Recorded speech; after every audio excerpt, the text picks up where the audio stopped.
राष्ट्रिय परिचय पत्र डाउनलोड गर्नुहोस् अब तपाईको मोबाइलमा। तल डिस्क्रिप्सनमा लिंक छ, क्लिक गर्नुहोस्। पूरा नाम, जन्ममिति, नागरिकताको जारी मिति र क्याप्चा टाइप गर्नुहोस् र डाउनलोड गर्नुहोस् राष्ट्रिय परिचय पत्र तपाईको मोबाइलमा। सो आउनुहोस् सुरु गरौँ। यदि भिडियो मन पर्छ भने लाइक र सब्स्क्राइब गर्न नभुल्नु होला।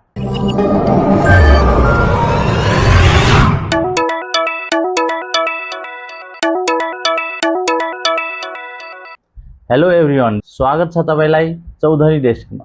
सो राष्ट्रिय परिचय पत्र डाउनलोड गर्नको लागि आफ्नो मोबाइलमा रहेको कुनै पनि ब्राउजर ओपन गर्नुहोस् र यहाँ टाइप गर्नुहोस् एनआईडी कार्ड टाइप गरेर सर्च गरेपछि यस्तो किसिमको इन्टरफेस आउनेछ। यहाँ तपाई सबैभन्दा माथि देख्नुहुनेछ एनआईडी डाउनलोड भनेर लेखेर आएको छ र यदि तपाई सिधै लिंकबाट जान चाहनुहुन्छ भने डिस्क्रिप्सनमा लिंक छ, त्यहाँबाट तपाई सिधै लिंकमा क्लिक गरेर यहाँ वेबसाइटमा आउन सक्नुहुन्छ। सो मैले यहाँ एनआईडी डाउनलोडमा क्लिक गरेँ र यो क्लिक गरिसकेपछि यस्तो किसिमको इन्टरफेस आउनेछ। यहाँ तपाईले आफ्नो पूरा नाम, जन्ममिति, नागरिकता जारी मिति र क्याप्चा टाइप गर्नुपर्ने हुन्छ।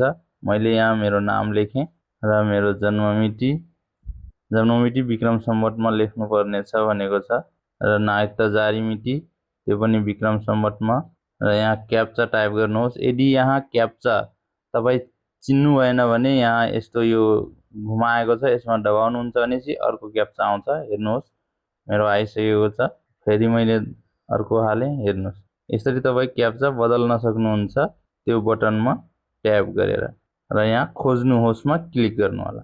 यहाँ नेपालीमा पनि आफ्नो नाम लेख्नुपर्ने रहेछ। सो मैले नेपालीमा पनि आफ्नो नाम लेखेँ र हेर्नुहोस्। त्यति कुरा गरिसकेपछि तपाईको मोबाइलमा एउटा ओटीपी आउनेछ।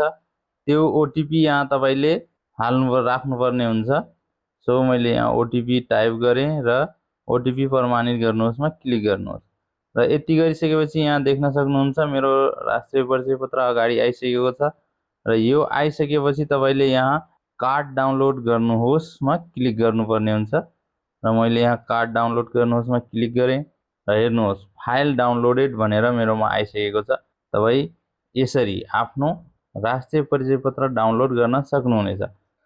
जस्तै यो डाउनलोड भइसकेपछि तपाई क्रोमको यहाँ डाउनलोड सेक्सनबाट पनि यहाँ हेर्न सक्नुहुन्छ। डाउनलोडमा जानुहुन्छ भने चाहिँ यहाँ नेशनल आइडी कार्ड डाउनलोड भएको छ र यसलाई तपाईले तपाईकोमा यो एउटा पीडीएफ रिडर छ भने यहाँबाट पनि तपाईले यहाँ आफ्नो नेशनल आइडी कार्ड डाउनलोड भएको हेर्न सक्नुहुन्छ। जस्तै मैले यसमा क्लिक गरेँ र यो क्लिक गरिसकेपछि यसमा पासपोर्ट मागिरहेको छ।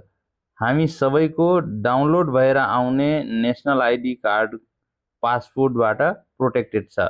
सो यसको मिसयुज हुने चान्सेस निकै नै कम छ र यसको पासपोर्ट तपाईको नामको अगाडिको 4 वटा अंग्रेजी अक्षर क्यापिटलमा लेख्नुपर्ने हुन्छ र तपाईको जन्ममिति सालवाला जस्तै 2020 2040 हैन, यस्तै किसिमको। सो मैले यहाँ मेरो नामको अगाडिको 4 वटा लेटर र मेरो जन्ममिति राख्छु म र जन्ममिति राखिसकेपछि यहाँ ओकेमा क्लिक गर्नुपर्ने हुन्छ। ओकेमा क्लिक गरिसकेपछि यहाँ हेर्न सक्नुहुन्छ तपाईको अगाडि तपाईको राष्ट्रिय परिचय पत्र यस्तो किसिमको देखिनेछ। जस्तो तपाईको कार्ड छापिएर आउँछ सेम त्यस्तै नै तपाईको यहाँ राष्ट्रिय परिचय पत्र देखाउनेछ। यसलाई तपाईले फोटो पेपर अथवा हार्ड कपीमा तपाईले राम्रोसँग प्रिन्ट गराएर राख्न सक्नुहुन्छ र युज गर्न सक्नुहुन्छ।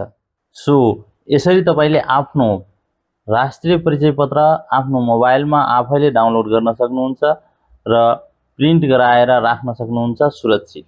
सो यही थियो आजको भिडियो मन परेको छ भने लाइक गर्नुहोस्। फेरि पनि आउनेछु म अर्को भिडियो लिएर। हस्त नमस्ते।